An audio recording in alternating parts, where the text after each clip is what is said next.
Okay. तर आणखीन एक प्रश्न तुम्हाला परीक्षेला असतो बघा, तो आहे प्रोव्हर्बचा. इंग्लिशमध्ये काय तुम्हाला प्रोव्हर्ब विचारले जातात म्हणजे म्हणी. ते तुम्हाला उच्चार करताना किंवा तुम्हाला एखाद्या एसे मध्ये त्याचा उच्चार होतो किंवा त्याचा संबंध येतो. तर प्रोव्हर्ब कशाला म्हणायचं बघा, तर प्रोव्हर्ब इज अ स्टेटमेंट, तर त्याला आपण सेइंग पण म्हणतो. प्रोव्हर्ब ऑर किंवा असं म्हणू आपण ए प्रोव्हर्ब म्हणू आपण a proverb or a saying म्हण. A proverb or saying is a statement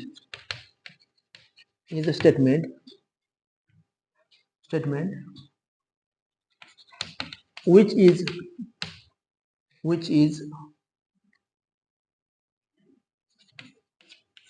half truth and which is a half truth and a half false.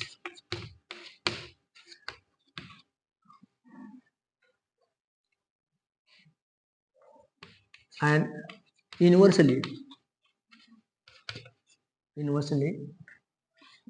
acclaimed. तर साधारणपणे प्रोव्हर्ब भाषा ह्याला म्हणतो आपण. आता मी तुमच्या समोर एक ठोकळ ठेवले, डेफिनेशन ठेवली की प्रोव्हर्ब कशाला म्हणायचं, ते एक हाफ सत्य म्हणजे एक अर्ध सत्य वाक्य असतं आणि जे तुम्हाला त्रिकलाबाधित सत्य असतं की जे तुम्हाला बऱ्याच वेळा तुम्हाला तुमच्यामध्ये संदर्भ येतात, बऱ्याच वेळा ते शब्द येतात. आता ह्याच्या परीक्षेला कसं प्रश्न विचारतात पहा. परीक्षेला प्रश्न विचारताना एका परीक्षेला प्रश्न असा विचारला होता बघा, एक ह्याचा प्रश्न कसा विचारतात हे आपण पाहिलं पाहू. एका परीक्षेला प्रश्न विचारतात बघा, मेक हे सॉरी असा प्रश्न होता बघा.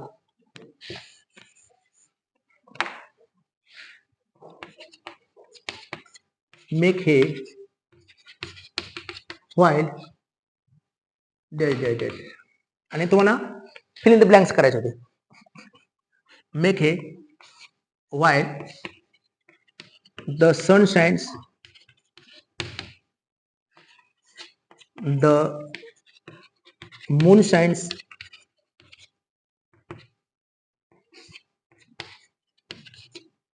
the star shines,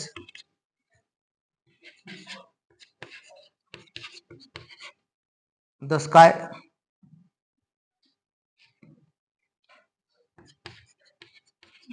thunders.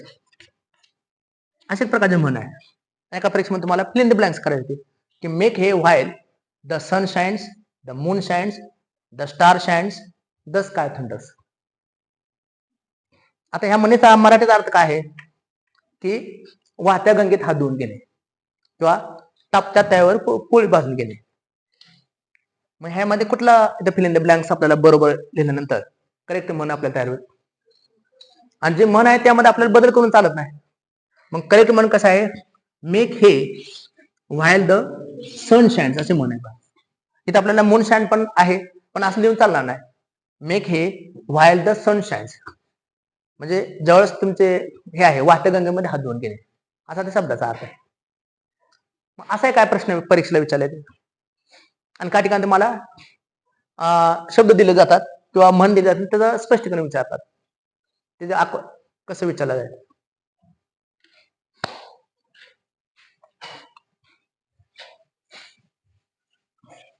आता या ठिकाणी आणखीन एक शब्द आहे पहा. आणखीन असे काय म्हणे आहेत. आता याच्यावर तुम्हाला किंवा आता 10वीच्या 9वी 10वी 8वी 9वी 10वीच्या मराठी मीडियमच्या विद्यार्थ्यांना ह्याच्यावरती काय प्रश्न दिलेले असतात पहा आणि त्यांना ट्रान्सलेशन विचारतात. त्या ट्रान्सलेशन मध्ये दोन त्यांना म्हणी विचारतात. नेहमी त्यांना जो शेवटचा प्रश्न असतो, translate the following passage into Marathi or translate the following sentence into your good Marathi or into your mother tongue. त्यामध्ये त्यांना प्रश्न विचारतात बा. असे एक विचारण्याची पद्धत आहे. किंवा तुमच्या परीक्षेत सुद्धा काय म्हणे मी तुमच्या समोर लिहून देतो, ज्या म्हणीचा अर्थ आपण इथं पाहण्याचा प्रयत्न करूया. आणि या म्हणी कॉमनली विचारल्या जातात बघा. प्रत्येक परीक्षेमध्ये तुम्हाला अशा प्रकारच्या म्हणी विचारलेल्या असतात.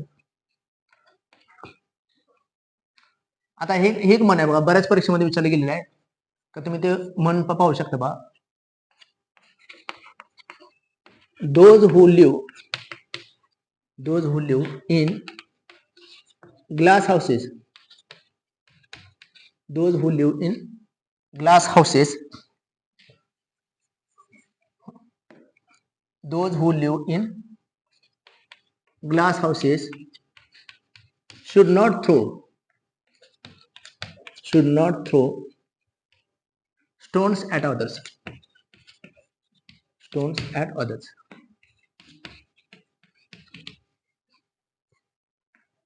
म्हणजे those who live in glass houses should not throw stones at others. माझ्या माहितीप्रमाणे हे बऱ्याच परीक्षेमध्ये आलेले आहे आणि बऱ्याच ठिकाणी रेफरन्स पण दिला जातो, उल्लेख केला जातो बऱ्याच वेळाचा. सेकंड पण म्हणून तुमच्या समोर मी ठेवतो बघा, तुम्हाला याचा अर्थ का कळतोय का? As the king so are the subject, as the king so are the subjects. याचा अर्थ कळतोय बघा, as the king so are the subjects. मला मराठीत अर्थ सांगितलं तरी चालेल, किंवा ज्या शब्दांचा अर्थ तुम्हाला लक्षात येत नाही मी तुम्हाला परत सांगणारच आहे. यामध्ये बऱ्याच परीक्षेमध्ये विचारले गेले. shallow water makes much noise.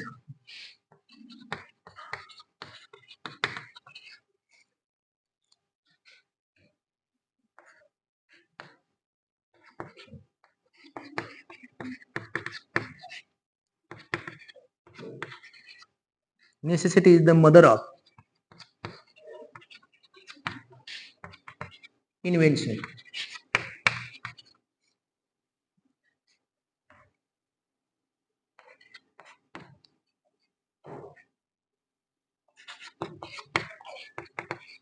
A friend in need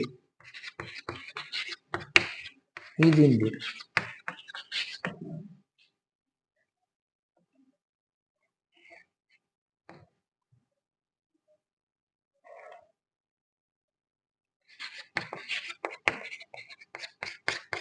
A disappointment from a quarter, on which a reliance had been placed.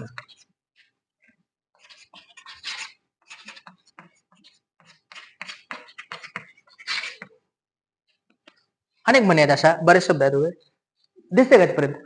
कदाचित इथपर्यंत दिसत असेल. त्या शब्दांचा आपण अर्थ सांगू, किंवा पलीड काय लिहितो मी शब्द दिसते काय, ते पलीड लिहिलं दिसेल ना. ह्या म्हणण्याचं आपण इथं हे पाहू आपण.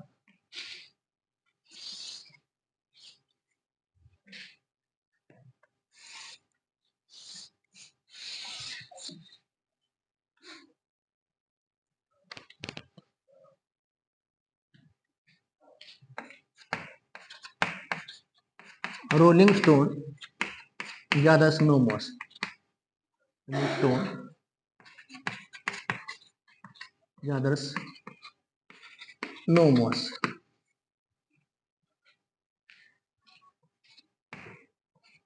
Honesty pays in long run.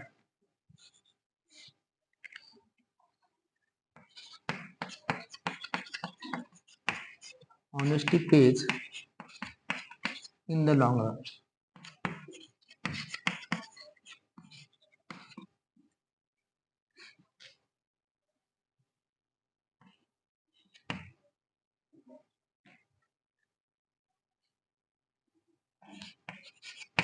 Out of frying pan into the fire.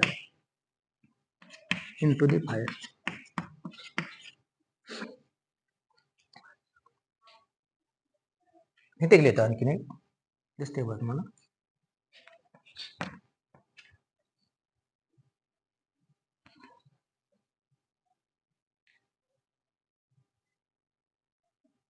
आता खूप मोठे आहे ते, आपल्याकडे म्हणून पण त्याचा उच्चार केला आहे. Some books are to be tasted, others to be followed, some few to be chewed and digested. Some books are to be tasted, others to be solved. ती एवढी मोठी देत नाही मी तुम्हाला, एक छोटी देतो. की जे तुम्हाला नेहमी परीक्षेला विचारले जाते बा, cut your coat according to the cloth.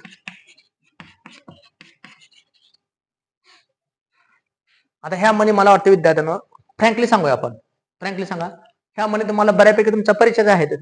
9वी 10वीला असताना तुम्ही ट्रान्सलेशनचा प्रश्न असायचा बघा, 9वी 10वीच्या विद्यार्थ्यांना असतो बघा. त्यामध्ये तुम्हाला असे 1-2 म्हणी येतेच. त्यानंतर जेव्हा तुम्ही स्पर्धा परीक्षा अभ्यास करता, मागचा जो पेपर पाहिला असेल त्यामध्ये पण काय तुम्हाला म्हणी अशा दिसल्या असतील की तुम्ही एखादा आर्टिकल वाचत असेल, एखादा पेपर वाचत असेल किंवा एखादा एसे तयार करत असेल, त्या पुस्तकामध्ये पण अशा प्रकारच्या म्हणीचा वापर केलेला असतो.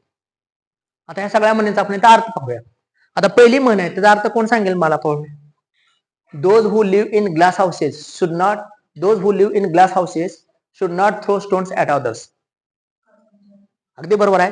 काचेच्या घरात राहणाऱ्यांनी इतराच्या घरावर दगडफेक करू नये. का असं? आपण स्वतः जर काचेच्या घरात राहत असेल आणि आपण दुसऱ्याच्या सिमेंटच्या मातीच्या घराच्या माणसावर दगड टाकला घरावर, त्याने जर सहज आपल्याला एखादा खडा फेकून मारला तर आपल्या घराला लगेच ताडा जाऊ शकतो. म्हणजेच काय, पण ह्याचा अर्थ असा आहे का एवढाच मर्यादित आहे का? ह्याचा अर्थ असा आहे की the person who is guilty himself has no right to object others. He has no right to point figure or to show finger at others. ज्या व्यक्ती जो स्वतः त्याला कारणीभूत आहे, एखाद्याने गुन्हा केलेला आहे, तर तो दुसऱ्याच्या गुन्ह्याबद्दल तो बोलू शकत नाही. म्हणजे असं म्हणतात ना, हे याच्यामध्ये पॉलिटिक्स मध्ये पण जास्त म्हणून वापरले जाते बघा. एकमेकावर भ्रष्टाचाराचा आरोप होत असतात त्यावेळेस बघा तुम्हाला एकमेकाला तसे म्हणून वापरतात की those who live in glass houses should not throw stones at others. काचेच्या घरात राहणार आहे, इतरांच्या घरावर दगडफेक करू नये, असा शब्दाचा अर्थ आहे. As the king so are the subjects. आता इथला येस आहे तो स्मॉलच आहे, चुकून इथं कॅपिटल लिहिला गेलेला आहे. As the king so are the subjects म्हणजे यथा राजा तथा प्रजा. म्हणजे जसा राजा असेल तशी प्रजा असते. म्हणजे याचा अर्थ काय, as the headmaster is so is the school, as the principal is so is the college, as the collector is so is the district. जसा एखादा तो मुख्य माणूस असेल, जसा घरातला एखादा करता माणूस असतो त्याप्रमाणे संपूर्ण फॅमिली असते, तसं ज्याप्रमाणे राजा असतो त्याप्रमाणे प्रजा असते. संस्कृतमध्ये खूप चांगलं सुभाषित आहे याच्यावर. यथा देशस तथा भाषा, यथा राजा तथा प्रजा, यथा भूमीस तथा तोय, यथा बीज तथा अंकुर. म्हणजे जसा देश असेल तसा प्रदेश असतो, जसा राजा असेल तसे प्रजा असते, जसं पाणी असेल तसं जसं बीज असेल तसा अंकुर असतो, स्वयंच. म्हणजे थोडक्यात काय की जशी तुमची परिस्थिती असेल त्याप्रमाणे तुम्ही बनत जाता. Shallow water makes much noise. अगदी बरोबर. ह्याचा अर्थ आहे उतळ पाण्याला खळखळाट फार. बऱ्याच वेळा तुम्ही हे मन पाहू शकता, उतळ पाण्याला खळखळाट फार. म्हणजे you know that all this proverbs, all this idioms are applied to a human character. हे सगळ्या मानवासाठी केलेले आहेत बघा. याचा अर्थ काय, उतळ पाण्याला खळखळाट फार म्हणजे ज्या माणसाकडे ज्ञान कमी असतो तो जास्त बडबड करत असतो. आता शिक्षकाला सोडून द्या, शिक्षकाला लेक्चरला त्यांना लेक्चर द्यावंच लागतो.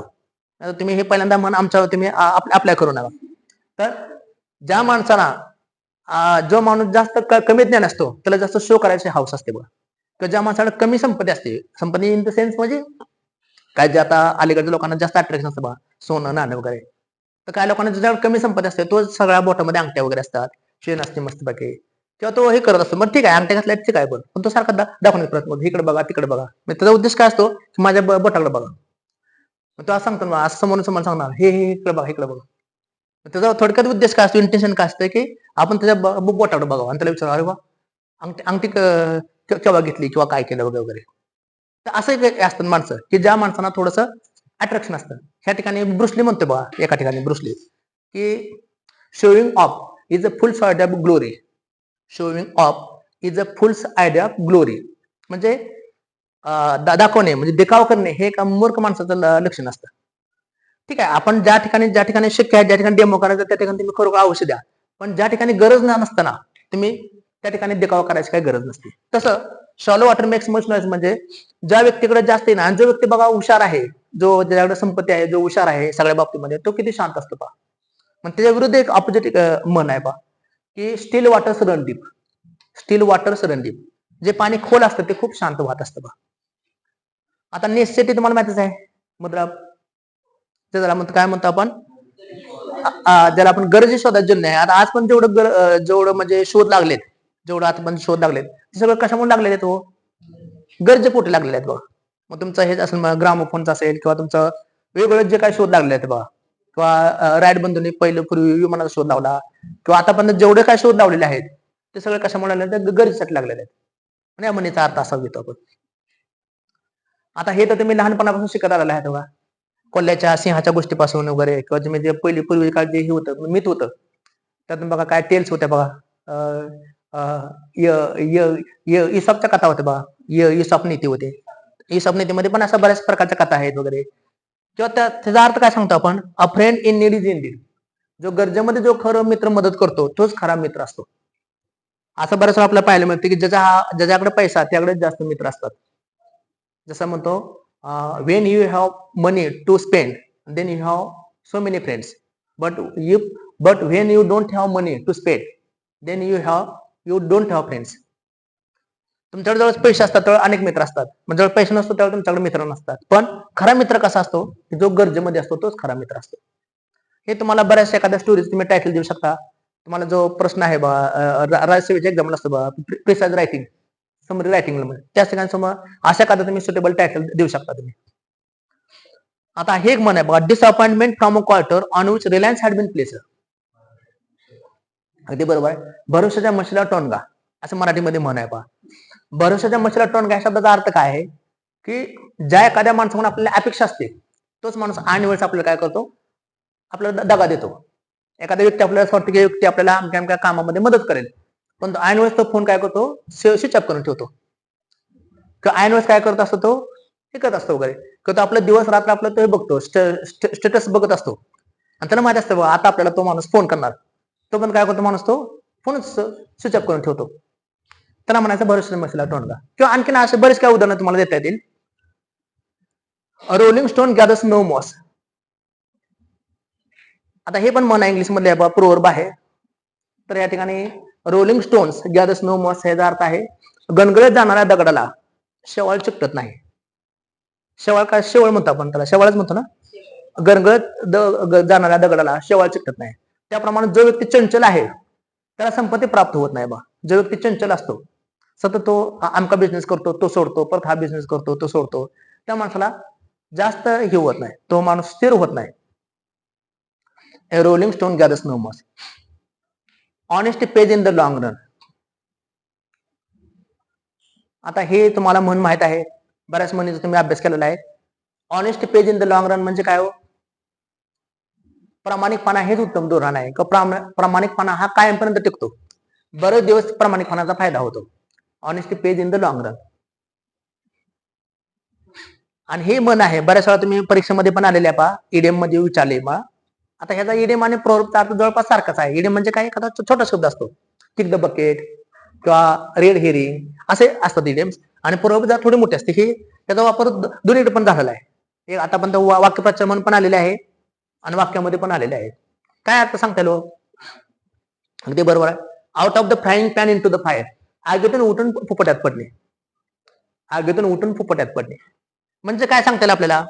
की समजा एखादा व्यक्ती असा असतो की त्याला पाठीमागच्या जॉबला चांगला पगार कमी असतो, म्हणून तो एखादा जॉब बदलतो आणि दुसऱ्या ठिकाणी तो जॉब स्वीकारतो. पण त्याला असं वाटतं, त्याला असं लक्षात येतं की त्या ठिकाणी पेमेंट चांगला आहे, पण त्याला बाकीच्या काय कटकट त्याच्या पाठीमागे चालू होतात. पण त्याला कदाचित वाटतं की पेमेंट मागच्या जॉबला चांगलं होतं, म्हणजे पेमेंट कमी होतं, पण आपल्याला एक शांतता होते. म्हणजे the situation which seems to be worse than earlier one.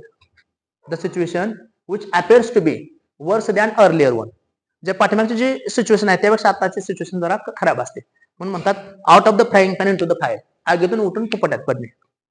आता तुम्ही जे नॉवेल आहे the God of small things, ह्याच्यामध्ये हे ह्या प्रोवर्बचा बऱ्याच ठिकाणी उपयोग करण्यात आलेला आहे. आणि cut your coat according to the cloth. अंतरून पाहून पाय पसरावे. आता अंतरून पाहून पाय पसराव्याचा अर्थ कसा घ्यायचा आपण? तर आपलं जे काय बजेट आहे त्याप्रमाणे आपल्याला त्याचा विचार करावा लागतो. समजा आपल्याला एखादं घर बांधायचं आहे तर आपल्याला बजेट बघावं लागतं किती हे येईल वगैरे, किंवा एखादे विहीर खांदायचे आहे किंवा एखादं शेत घ्यायचं आहे, त्याप्रमाणे आपलं बजेट करावं लागतं. किंवा तसंच तुमचं जे काय बजेट असेल एखादी गोष्ट करताना, व्यवहारिक गोष्ट करताना, त्या ठिकाणी तुम्हाला याचा वापर करा. तर मला वाटतं विद्यार्थी मित्रांनो, आपण या ठिकाणी 10 म्हणी पाहिलेले आहेत की ज्या परफेक्ट तुमच्या लक्षात आल्या असतील. अशा म्हणी भरपूर आहेत आणि काय म्हण आहेत पहा. आता हे एक म्हण आहे बघा, तुम्हाला फक्त मी तोंडी सांगतो, लिहून देत नाही. की एक फिलॉसॉफर आहे, विचारवंत आहे, लॉर्ड बेकन म्हणून, आणि त्यांचं खूप असं एसे खूप त्यांचं प्रसिद्ध झालेलं आहेत आणि इतकं फिलॉसॉफिकल आहेत त्यांचे विचार. तर त्यांचं जे काय कोटेशन आहे आपल्या ग्रंथालयामध्ये पण आपल्याला लावलेलं आहे बघा. शिवाजी कॉलेजचे जे ग्रंथालय आहे त्या ग्रंथालयाच्या वरती लावलेलं आहे बघा, लिहिलेलं आहे. किंवा ते मन म्हणून सुद्धा बऱ्याच ठिकाणी त्याचा वापर होतो. ते कोटेशन असं आहे बघा, some books are to be tasted, some books are to be tasted, others to be solved, some few to be chewed and digested. तर काही पुस्तकं चव घेण्यासाठी असतात, काही पुस्तकं गिळून टाकण्यासाठी असतात, काही पुस्तकं तर फक्त हे करण्यासाठी असतात, ज्याला आपण काय म्हणतो, चिव करण्यासाठी म्हणजे रवत करण्यासाठी असतात.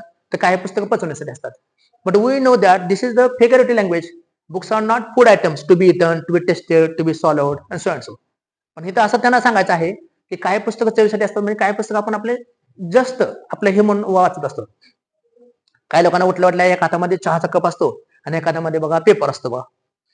काही लोक बघा पेपरची बातमीचा आनंद घेताना, मग त्याच्या बातमी मी काय कसं ना, ऍक्सिडेंट असू द्या, कुठले काय असू द्या, पण तो माणूस चहा पेत पेत ती बातमी वाचत असतो. मग त्या माणसानं काय पेपर कशासाठी वाचतात, मॅगझिन, मासिक वगैरे, हे सहज म्हणून. समजा आपण एखाद्या दवाखान्यामध्ये गेलो असेल, तर आपल्याला जर टाइमपास नसेल आणि डॉक्टरने सांगितलं असेल की 10-20 मिनिटं किंवा 15-20 मिनिटं थांबा, अर्धा एक तास थांबा, तर आपल्याला तिथं आपण काय तर पुस्तकं चालत बसतो एक टेस्ट म्हणून. किंवा एखादा ग्रंथ प्रदर्शन असेल, त्यामध्ये काय पुस्तकात आपण स्टॉल सगळं फिरत असतो, एक टेस्ट म्हणून आपण पुस्तकं पाहत असतो. म्हणजे some books are to be tasted, others to be solved. काय पुस्तक सॉल्व्ह करतो, म्हणजे काय एखादं पुस्तक आपल्याला आवडलं, एखादं पुस्तक असं वाटलं ते पुस्तक चांगलं आहे, तर पुस्तक असं वाटतं आपल्याला की कधी आपण घेऊन टाकू म्हणजे असं वाटतं की ते पुस्तक सगळं फस्त करावं, सगळं संपवून टाकावं. उदाहरण बघा, श्यामच्या सारखे कादंबरी असेल, हातामध्ये लागले असं वाटतं की आपल्याला ते कादंबरी संपवून टाकावे. किंवा एखादं चांगलं पुस्तक असेल, मृत्युंजय सारखे कादंबरी आहे, आणखीन असं काय पुस्तक आहेत बाजारामध्ये की जे पुस्तक आपल्या हातात घेतल्यानंतर असं वाटतं की ते पुस्तक ठेवूच नाही. काय पुस्तकं सॉल्व्ह करण्यासाठी असतात, सॉल्व्ह म्हणजे गिळून टाकले. And some few to be चिवड. चिवचा अर्थ काय, रवत करणे. जसं गुरं जनावर जसं अन्न खाल्ल्यानंतर पचन होण्यासाठी ते रवत करत असतात, तसे काय पुस्तक असतात की आपल्याला रवत करण्याची गरज असते. म्हणजे चिंतन, फिलॉसॉफिकल असतात काय पुस्तकं. त्या समजा एखादा तुमचा बुद्धिस्ट फिलॉसॉफी असेल, किंवा सॉक्रेटिस फिलॉसॉफी असेल, अरिस्टॉटल प्लेटोची फिलॉसॉफी असेल, किंवा तुम्ही भगवद्गीतेचं काय सार वाचलं असेल, त्या नेहमी आपल्याला हे करावं लागतं, त्याला चिंतन म्हणून करावं लागतं, कारण ते फिलॉसॉफिकल असतं ते. आणि and some few to be chewed and digested. सगळ्यात महत्वाचं म्हणजे पुस्तक पचवता आलं पाहिजे, म्हणजे आपल्या माणसाच्या जीवनामध्ये उतरवता आलं पाहिजे. जर तुम्ही जीवनात पुस्तक उतरवत नसाल तर त्याला कायच अर्थ नाही. तुम्ही दुसऱ्यांना उपदेश करत असाल की खरं बोला, सत्य बोला, तुम्ही जर खोटं बोलत असेल तर मग त्या पुस्तकाला तुमच्यामध्ये जीवनात उतरवत नाही. तर ही सुद्धा एक प्रकारची म्हणच होती. तर अशा रीतीने आपल्याला म्हणीचा अभ्यास करावा लागतो. अजून इंग्लिशमध्ये बऱ्याच काय म्हणी आहेत बघा, की हाताच्या काकणाला आरसा कशाला. खूप छान इंग्लिशमध्ये म्हण आहे बघा, we do not want a candle to see the sun, or seeing is believing. We do not want a candle to see the, किंवा जे ट्रूथ असतं, सत्याला पुरवायची गरज नसते. किंवा 4 दिवस सासूचे 4 दिवस सुनेचे. काय त्याला इंग्लिशमध्ये म्हण असलो, 4 दिवस सासूचे 4 दिवस सुनेचे. Correct, every dog has his day. प्रत्येक कुत्र्याचा दिवस असतो, असं इंग्लिशमध्ये म्हण नसते. म्हणजे 4 दिवस सासूचे 4 दिवस सुनेचे. 4 दिवस सासू झाले का 4 दिवस सुनेचे येतातच. म्हणजे सासूनंतर सुनेचा नंबर लागतो असा अर्थ. म्हणजे everyone gets an opportunity on a certain time.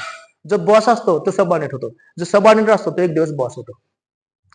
असे इंग्लिशमध्ये म्हणे भरपूर आहेत. किंवा a bad workman quarrels with his tools, bad workman quarrels with his tools.